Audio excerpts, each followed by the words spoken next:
दोस्तों, आज से हम बरक़ाई खान की कहानी शुरू करने जा रहे हैं। इस कहानी का इंतसाब आलम इस्लाम के उस अजीम फर्जंद की रूह के नाम, जिसके हाथ पर बरक़ाई खान ने इस्लाम कबूल किया। सरमा अपने उरूज पर था, बर्फबारी जोरों से जारी थी। ऐसे में कोहिस्तान यूराल की एक चोटी पर आगे पीछे दो घोड़े नमूदार हुए। अगले घोड़े पर एक ऐसा नौजवान जिसका बचपना जवानी में ढल चुका था, अपने सामने एक इंतहाई लागर बूढ़े को समेटे हुए था। पिछले घोड़े पर बचपने की मंजिलें तय करके जवानी में दाखिल होता हुआ एक लड़का घोड़े को एड़ पर एड़ लगाते हुए अगले घोड़े से करीब रखने की कोशिश कर रहा था। कोहिस्तान यूराल की इस चोटी पर नमूदार होने के बाद दोनों लड़कों ने एक दूसरे की तरफ देखा। कोई फैसला करना चाहते थे कि कोहिस्तानी सिलसिले से जरा नीचे फासले पर उन्हें असर की अजान सुनाई देती है। अजान देने वाले की आवाज और अंदाज से ऐसा लगता था गोया वो सदफ सदफ अब्र नीसा की बारिश, नजर नजर में लाखों चिराग रोशन और नफस नफस में ना आशना अनोखे सुखन खड़े कर देगा। अजान की आवाज का उतार चढ़ाव ऐसा था जैसे लम्हों के अंदर वो कोहिस्तानों के बतन की गोहरियाबी, दश्तो दमन की खुशताबी, जवां अर्ज की शादाबी में इजाफा करता चला जाएगा। अजान की आवाज की लहरें यूं चार सू बिखरना शुरू हो गई थीं, गोया वो कुफ्र की अंधी यलगार के मुकाबले में कदम कदम पर जिंदगी की मेराज खड़ी कर रही हूं। अजान की आवाज रूह बनकर रगो पै में सरायत करने लगी थी। फितरत के दुस्तूर कोहन में नखातों के सैले रंगोबू के कारवानों की तरह सहराओं को चमन चमन में, नफस को बुए गुल और नजरों को हंसते फूलों में तब्दील करने लगी थी। जब तक अजान होती रही, दोनों लड़के चुपचाप अपने घोड़ों पर बैठे रहे। जो लड़का बचपन की मंजिलें तय करके जवानी की हुदूद में दाखिल हुआ था, उसने अपने सामने जिस बूढ़े को गोद में समेट रखा था, वो बूढ़ा भी जब तक अजान होती रही बेहिज़ो हरकत पड़ा रहा। जब अजान खत्म हो गई तब उसने अपने बदन को हरकत दी। फिर जिस लड़के ने उसे अपनी गोद में समेट रखा था, उसे मुखातिब करते हुए वो कह रहा था, खरीम मेरे बेटे, मुझे नीचे उतारो, यहीं असर की नमाज अदा कर लेते हैं। बूढ़े ने जिस लड़के को खरीम कहकर पुकारा था, उसने बूढ़े के शाने पर बड़े प्यार से हाथ फेरा। फिर बड़ी आजिज़ी और बड़ी इनकिसारी और इंतहाई मीठी आवाज में उस बूढ़े को मुखातिब करते हुए वो कह रहा था, ए पिदरे मेहरबान, असर की अजान अभी हुई है। आप देखते हैं बर्फबारी जोरों से जारी है, सामने बस्ती दिखाई दे रही है। मेरे ख्याल में इसी बस्ती में जाके असर की नमाज अदा करते हैं। अजान की आवाज भी वहीं से आई है, जिसका मतलब है कि वो बस्ती मुसलमानों की है। इस पर बूढ़े ने हिम्मत की, सीधा होकर बैठा, फिर दोबारा बोल उठा, मेरे बच्चे, कोहिस्तानी सिलसिले की इस चोटी से वो बस्ती नजदीक ही दिखाई देती है, लेकिन जब तुम कोहिस्तानी रास्तों की भूल भलाइयों से होते हुए वहां पहुंचोगे तो याद रखना मगरिब का वक्त हो चुका होगा। आओ घोड़े से उतरें और तीनों बाप बेटा यहीं नमाज अदा करें। इसके बाद अपने सफर को जारी रखते हैं। मेरे बच्चे, जिस मुहिम पर हम निकले हैं वो मुहिम जोर से पड़ने वाली इस बर्फबारी से भी कहीं ज्यादा कड़ी और हौलनाक है। खरीम ने इस बार अपने बाप के इस मशवरे पर कोई हुज्जत नहीं की, पीछे मुड़ा और अपने छोटे भाई को मुखातिब करके कहने लगा, कुरैज मेरे भाई, नीचे उतरो, बाबा को सहारा देकर नीचे उतारते हैं। बाबा यहीं असर की नमाज अदा करने के बाद आगे बढ़ना चाहते हैं। इसके साथ ही वो खुद भी छलांग लगाकर घोड़े से नीचे उतर गया। फिर सहारा देकर उसने अपने बाप को घोड़े से उतारा। इतनी देर तक उसका छोटा भाई भी अपने घोड़े से उतर चुका था। तीनों में से बूढ़े का नाम मकरूम था, बड़े लड़के का नाम खरीम बिन मकरूम और छोटे का नाम कुरैज बिन मकरूम था। घोड़े से उतरने के बाद बूढ़ा लड़खड़ाने लगा था। खरीम ने उसे सहारा दे रखा था। बूढ़े ने एक निगाह अपने चारों तरफ दौड़ाई, फिर बर्फ पर हाथ फेरकर उसने तयम्मुम करके लड़कों को भी ऐसा ही करने को कहा। फिर वो तीनों बाप बेटा फर्श की चादर पर नमाज अदा करने लगे। नाजरीन, आगे बढ़ने से पहले कमेंट सेक्शन में हमें अपनी आरा से जरूर आगाह कीजिएगा कि आपको हमारी ये सीरीज कैसी लग रही है। आइंदा आने वाली इक़्साद से बाखबर रहने के लिए हमारे चैनल को सब्सक्राइब कर लें और साथ मौजूद बेल आइकॉन को जरूर क्लिक कर लें। शुक्रिया। उनके घोड़े लगता था तरबियत याफ्ता थे, इसलिए कि जब वो नमाज अदा करने लगे तो दोनों घोड़े बर्फ के नीचे दब जाने वाली घास को अपने सुमों से हटाने के बाद घास चरने लगे थे। नमाज अदा करने के बाद बूढ़ा मुकर्रम कुछ देर सोचता रहा। फिर उसने दुआया अंदाज में अपने हाथ अपने सामने खड़े किए। उसकी तरफ देखते हुए दोनों बेटों खरीम और कुरैज ने भी दुआ के लिए अपने हाथ बुलंद किए। फिर इंतहाई आजिज़ी, इनकिसारी और डूबती कपकपाती आवाज में बूढ़ा बीमार मकरूम दुआ मांग रहा था। वो कह रहा था, ए खुदाए मेहरबान, तू ही सहराओं में सायादार दरख्त खड़े करता है, जुल्मों के हुजूम में किंदीलों को रोशन करता है, तू ही सितारों को भूले भटकों के लिए हज़र राह बनाता है। آسمان کے خرد کو تو ہی دانش و آگاہی کے ستاروں کا گہوارہ بناتا ہے۔ الہی سامری کے مقابلے میں عصائے کلیم، تیرا سیام ذہنوں کے لیے روشنی، جانوں کے لیے زندگی کے نشان، پجمردہ گلوں کے لیے شبنم اور خون سے لالاکاری کرتے زخموں کے لیے مرہم تو ہی فراہم کرتا ہے۔ میرے مالک، تیرے حکم سے یہ اندھی زمین زر و جواہر اگلتی ہے، تیرے ہی حکم سے گزرتے وقت کے پیمانے اور وقت کے امکان میں ہست و بود کی ایک ایک خشت پر تقدیر رقم ہوتی ہے۔ صبح ازل سے شام ابد تک تو ہی بزم شہود کی رونقوں کو برقرار رکھنے والا ہے۔ تو ہی طلسمی جزیروں کو حسن کا گہوارہ، خیالات کی وادیوں کو شفق کا نظارہ، شوریدہ سری کو شنگرفی صبحوں کا گہرا تبسم اور سرمئی شاموں کی فضاؤں کو تو ہی حسن و مہتاب کی ضوء عطا کرتا ہے۔ تو ہی بہاروں کے نوخیز خوابوں کو چشم خورشید کی سی تجلی، وقت کی مسافت میں سمٹے فاصلوں کے لیے تو ہی وجدان کی گمگشتہ گوہر عیاں کرنے والا ہے۔ میرے اللہ، بنی نوع انسان کی سرشت میں تو ہی ہوش و دانش، جوش و جذبے، برودت و حرارت، ذکاوت و ذہانت، زیست کی دانائی و فراست بھرتا ہے۔ میرے اللہ، تو ہی حلیم و کریم ہے، رؤوف الرحیم ہے۔ ہم تینوں باپ بیٹا سرابوں کے فاصلوں اور حروف کی طرح بند قفل جیسی کٹھن مہم پر نکلے ہیں۔ الہی، اس میں ہم تینوں کو کامیاب و کامران رکھنا۔ یہاں تک کہنے کے بعد بوڑھا زیر لب دعا مانگ رہا تھا۔ دعا کے لیے اس کے اور اس کے دونوں بیٹوں کے ہاتھ برف سے بھر گئے تھے، اس لیے کہ برف باری تیزی سے جاری تھی۔ وہ دعا مانگ رہا تھا اور اس کے پیچھے اس کے دونوں بیٹے خریم اور قریز دونوں دعا کے لیے ہاتھ بلند کیے اپنے باپ کے الفاظ سن کر رو رو کر سسک رہے تھے۔ پھر مقروم نے دعا کے لیے اٹھے ہاتھ گرا دیے، اپنی نم آلود آنکھیں خشک کیں۔ یہ صورتحال دیکھتے ہوئے اس کے پیچھے بیٹھے خریم اور قریز نے بھی ہاتھ گرا کر آنکھیں خشک کرنا شروع کر دی تھی۔ پھر نحیف سی آواز میں مقروم نے اپنے بڑے بیٹے کو مخاطب کیا، خریم میرے بیٹے، نماز تو ہم ادا کر چکے ہیں بیٹے، تھوڑی دیر تک سورج غروب ہو جائے گا اور فضاؤں کے اندر تاریکیاں پھیل جائیں گی۔ آؤ یہاں سے کوچ کریں اور جو نیچے بستی دکھائی دے رہی ہے رات اسی میں بسر کرتے ہیں۔ اس کے بعد دوبارہ اپنی منزل پر روانہ ہوں گے۔ ہو سکتا ہے اتنی دیر تک برف باری تھم جائے اور ہمارا سفر آسان ہو جائے۔ اپنے باپ کے ان الفاظ پر خریم بن مقروم اٹھ کھڑا ہوا، کہنے لگا، اے میرے محترم باپ، آپ نے درست کہا۔ پھر اس نے اپنے باپ کو دونوں ہاتھوں پر اٹھایا اور گھوڑے پر بٹھا دیا۔ اتنی دیر تک قریز نے بھاگ کر اس گھوڑے کی باگ پکڑ لی تھی جس پر خریم نے اپنے باپ مقروم کو بٹھایا تھا۔ پھر خریم نے اپنے چھوٹے بھائی قریز کو مخاطب کیا، گھوڑے کی باگ مجھے دے دو اور تم اپنے گھوڑے پر سوار ہو جاؤ۔ قریز نے فی الفور گھوڑے کی باگ خریم کو تھما دی۔ خریم نے ایک ہاتھ سے گھوڑے پر بیٹھے اپنے باپ کو تھامے رکھا اور دوسرا ہاتھ زین پر رکھنے کے بعد اس نے ایک جست لگائی اور اپنے باپ کے پیچھے گھوڑے پر سوار ہو گیا تھا۔ اتنی دیر تک قریز بھی اپنے گھوڑے پر بیٹھ گیا تھا۔ پھر گھوڑوں کو ہانکتے ہوئے دونوں بھائی کوہستانوں کی تجریدی ڈھلانوں سے اترتے ہوئے سامنے دکھائی دینے والی بستی کا رخ کر رہے تھے۔ بستی تک پہنچنے کے لیے انہیں کوہستانی سلسلے کی بھول بھلائیوں میں سے ہو کر گزرنا پڑ رہا تھا۔ پھر ڈھلان ایسی تھی کہ آگے بڑھنے کی رفتار بھی خاصی سست تھی، لہٰذا وہ بستی کے قریب اس وقت پہنچے جب فضاؤں کے اندر تاریکی پھیلنا شروع ہو گئی تھی، جو اس بات کی نشاندہی تھی کہ سورج غروب ہو رہا تھا۔ برف باری ابھی بھی جاری تھی۔ خریم اور قریز دونوں بھائی اپنے گھوڑوں کو ہانکتے ہوئے جس وقت اس بستی میں داخل ہوئے تو بستی میں عین اسی لمحے مغرب کی اذان سنائی دی تھی۔ اذان کی آواز کو ذہن میں رکھتے ہوئے انہوں نے مسجد کا رخ کیا تھا۔ دونوں بھائیوں نے اپنے گھوڑوں کو مسجد کے باہر آن روکا۔ خریم اپنے گھوڑے سے اترا۔ انہوں نے اپنے باپ مقروم کو اپنے دونوں ہاتھوں میں سمیٹ کر گھوڑے سے نیچے اتارنا چاہا۔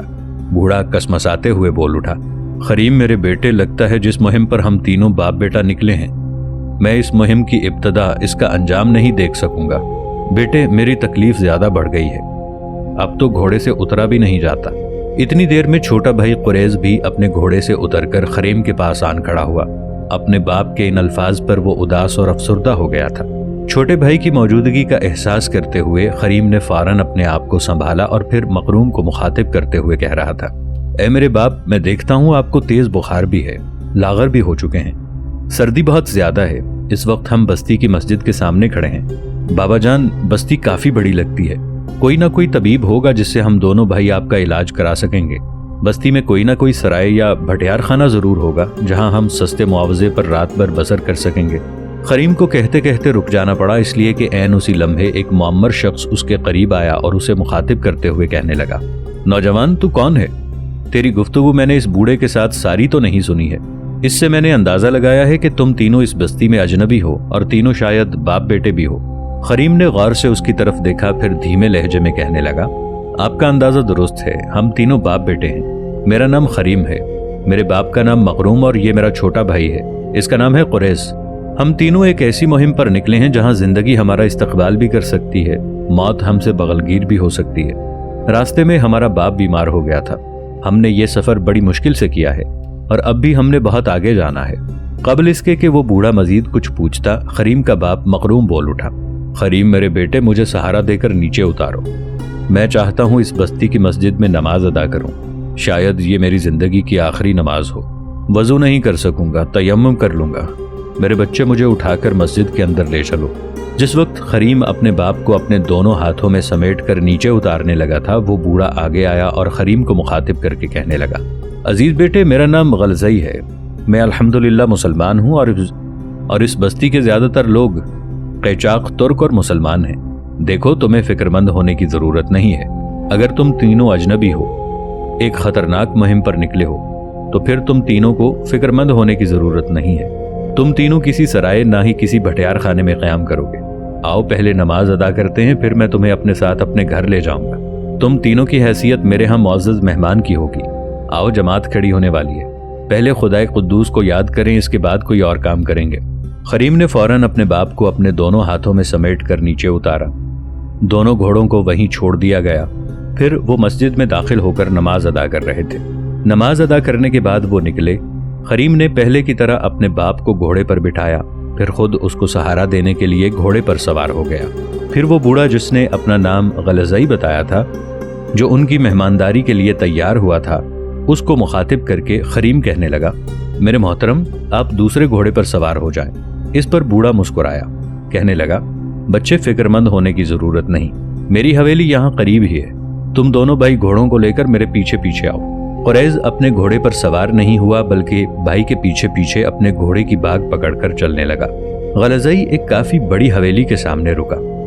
दरवाजे पर उसने दस्तक दी। थोड़ी देर बाद दरवाजा खुला। दरवाजा खोलने वाला एक लड़का था। उस लड़के की तरफ इशारा करते हुए गलज़ई ने खरीम को मुखातिब किया, अजनबी बेटे, ये मेरा बेटा है, नाम इसका कबीर है। इस मौके पर खरीम ने अपने घोड़े से नीचे उतरना चाहा तो गलज़ई ने तड़प कर अपना हाथ उसकी रान पर रख दिया और कहने लगा, नीचे मत उतरना, जिस तरह घोड़े पर बैठे हो इसी तरह बैठे रहो, अपने बाप को सहारा दिए रहो, इसी हालत में हवेली में दाखिल हो। फिर गलज़ई के इशारे पर कबीर नाम के लड़के ने पूरा दरवाज़ा खोल दिया।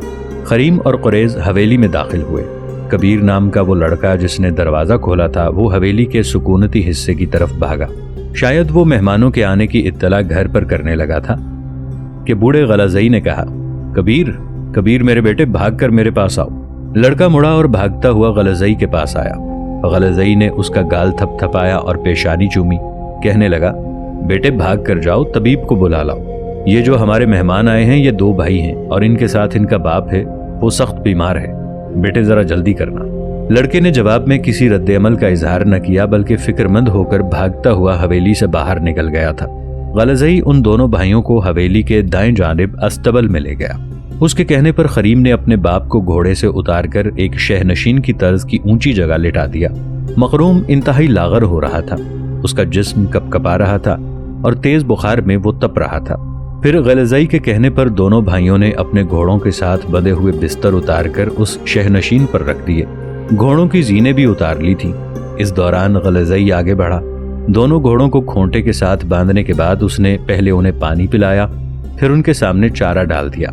ऐसा करने के बाद वो खरीम के पास आया और अस्तबल के एक कोने की तरफ इशारा करते हुए कहने लगा, बच्चे वो सामने देखो, मोटे मोटे नमदोनुमा कंबल पड़े हुए हैं, इनमें से कुछ उठाओ और अपने घोड़ों पर डाल दो।